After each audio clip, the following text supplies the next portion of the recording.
మళ్ళీ విద్యార్థులందరూ కూడా రోడ్ల మీదకి వస్తున్నారు, ఆమరణ దీక్షలు చేస్తున్నారు.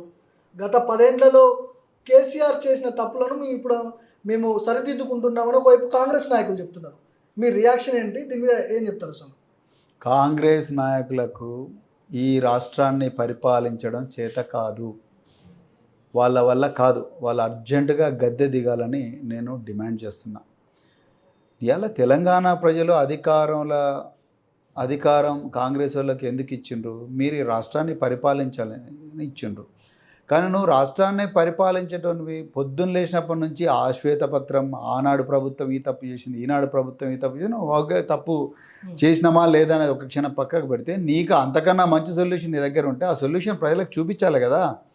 ఆ సొల్యూషన్ ప్రజలకు చూపించకుండా వాళ్ళ ముందర అధికారం లేనప్పుడు ప్రతిపక్షంలో ఉండి ఇదే నిరుద్యోగులను, ఇదే విద్యార్థులను మభ్యపెట్టి వాళ్ళను బానిసల్లాగా వాడుకొని బస్సులు ఎక్కించి వాళ్ళకు గ్రామాన తిప్పి ఆనాటి ప్రభుత్వం మీద దుష్ప్రచారం చేసి వాళ్ళతోని ఓట్లు వేయించుకొని ఇలా గద్దెనెక్కిన వాళ్ళు మొట్టమొదట చేయాల్సిన సంతకం ఎవరి గురించి చేయాలి?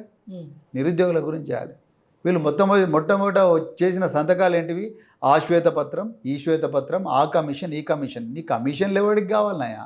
30,000 ఉద్యోగాలు ఇచ్చినా మేము రాగానే అని చెప్తున్నారు కదా బల్మూరి వెంకట్ లాంటి. బల్మూరి వెంకట్ చిన్న బచ్చగాడండి. ఆయనకి ఏం తెలుసు? ఆయన ఒక ఎన్ఎస్యుఐ నాయకుడు. ఆయన అదృష్టం బాగుండి అలా ఎమ్మెల్సీ అయ్యిండు. అది కూడా విద్యార్థులను వాడుకొని రకరకాల డ్రామాలు చేసి తోడుఫోడ్లు చేసి పోయిండు. సరే ఎమ్మెల్సీ అయ్యిండు. ఆయన ఎమ్మెల్సీ అయినందుకు నాకేం బాధ లేదు. కానీ సమస్య ఏంటంటే ఆయన మాట్లాడుతున్న మాటలు అజ్ఞానంతో మాట్లాడుతున్నాడు. ఆయనకు ఒక సమాచారం అంటూ లేదు. కేవలం వాళ్ళకి తెలిసిందంతా కూడా బౌన్సర్లను పెట్టుకొని నిరుద్యోగులను బెదిరించడం తప్ప ఇంకొకటి తెలియదు. ఇక్కడ విషయం ఏంటంటే 30,000 ఉద్యోగాలు ఇచ్చిన అంటున్నాడు. బల్మూరి వెంకట్ని అడగండి, లేకపోతే రేవంత్ రెడ్డి గారిని అడగాలి. బల్మూరి వెంకట్ని అదే చెప్తున్నా, చిన్న పిల్లగాడు ఆయన. రేవంత్ రెడ్డిని అడగాలి. రేవంత్ రెడ్డి గారు ఏమన్నారు? మేము 2 లక్షల ఉద్యోగాలు మొదటి సంవత్సరంలోనే ఇస్తాము అని చెప్పి రాహుల్ గాంధీ గారితో ట్వీట్ చేయించండు. తెలుగులో ట్వీట్ చేయించిండు. ఆయనతో చెప్పించిండ్రు. వీళ్ళు చెప్పించిన వ్యక్తి మరి ఇలా ఎందుకు 2 లక్షల ఉద్యోగాలు ఇస్తలేడు?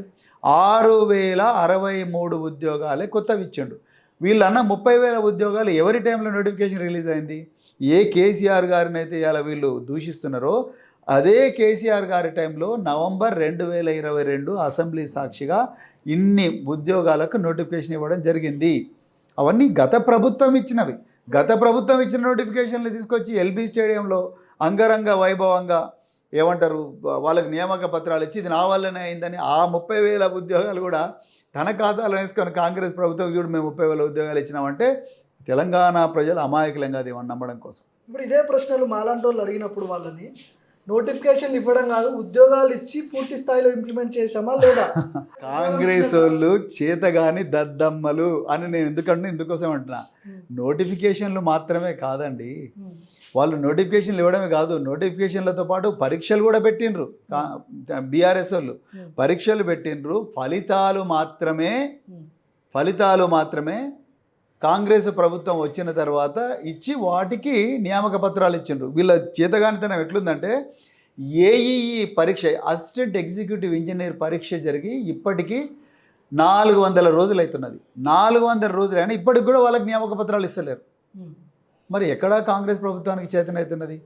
ఆనాడు కేసీఆర్ ప్రభుత్వం 5,900 పోస్టులు, 5,200 పోస్టులు డిఎస్సి పోస్టులు ఇస్తే ఆనాడు ఇదే రేవంత్ రెడ్డి గారు ఇది మెగా డిఎస్సి కాదు దగా డిఎస్సి అని చెప్పేసి ఆ రోజు గొడవ చేసిండ్రు. మరి ఇలా ఆయన ఏం చేసిండు? ఆ 5,000 ఇంకొక 5,000 పోస్టులు కలిపి 11,000 పోస్టులు ఇచ్చి ఇగో ఇదే నా డిఎస్సి అన్నాడు. మరి అప్పుడు 20,000 పోస్టులు అని ఆ రోజు మీరు కూడా అన్నారుగా మరి ఇందిరా పార్క్ దగ్గర సోమాజిగూడ ప్రెస్ క్లబ్లో. మరి ఏమైంది ఆ మాట? అంటే నేను ఏమంటున్నా అంటే కాంగ్రెస్ వాళ్ళు అన్ని అసత్యాలే. నేను అందుకొరకే నేనేం చెప్పినా, ఆ సత్యాగ్రహం చేసిన మహాత్మా గాంధీ గారి పేరు పెట్టుకున్న గాంధీ భవన్లో ప్రతిరోజు కూడా ఈ కాంగ్రెస్ నాయకులు, ఈ కాంగీయులు ఏం మాట్లాడుతున్నారు? అబద్ధాలు మాట్లాడి దాన్ని గంధా భవన్గా తయారు చేసిండ్రు, అబద్ధాల భవన్గా తయారు చేసిండ్రు.